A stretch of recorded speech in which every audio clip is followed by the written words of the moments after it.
تربیت کا انداز۔ ایک خاتون اپنے بچے کے ساتھ سڑک پر جا رہی تھی کہ سامنے ایک شکستہ حال بھکاری آ گیا۔ اس نے بچے کو کہا، دیکھو اس بھکاری کو، اگر تم پڑھو گے نہیں تو اس بھکاری کی طرح بن جاؤ گے۔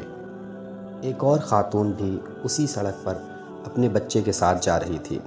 اس نے بھی اپنے بچے کو کہا، دیکھو اس بھکاری کو، اگر تم پڑھ لکھ کر بڑے آدمی بن گئے تو ان کی زندگی بدل سکو گے۔